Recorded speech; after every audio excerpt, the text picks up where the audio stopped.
I'd be lying if I didn't say that I was freaking out a little inside, and then saving face to my wife.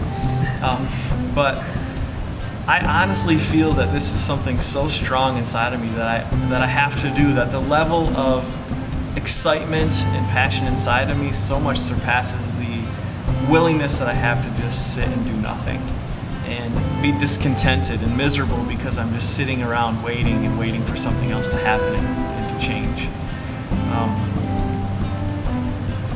I'm leaving something very secure. I have a position in a church right now, and it's a great position, and I love reaching kids in this area.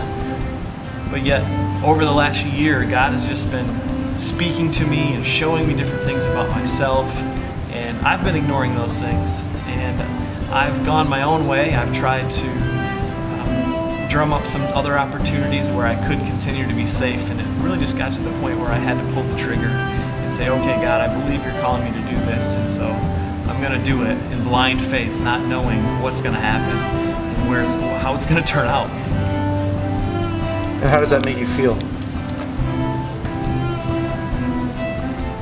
You know, I'm nervous because I want so badly for it to be God doing this and that I get to participate in it. And sometimes I get a little scared to think that maybe God wants me to do this only for me. And no one's going to come.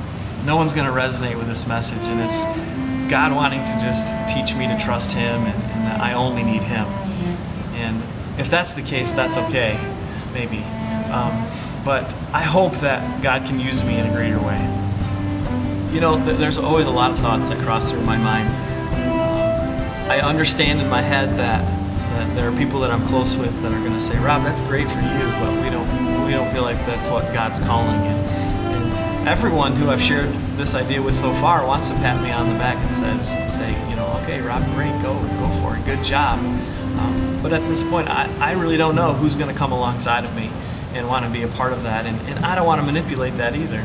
I want it to be that God is growing something in other people's hearts, that they want to stand alongside of me and alongside of this vision that God has given me, and that we can impact other people and change people's lives and allow God ultimately to transform us.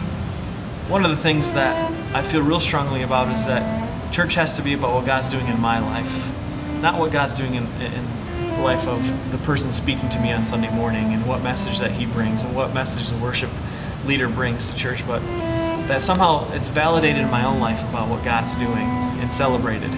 And that can't be the same for every single person.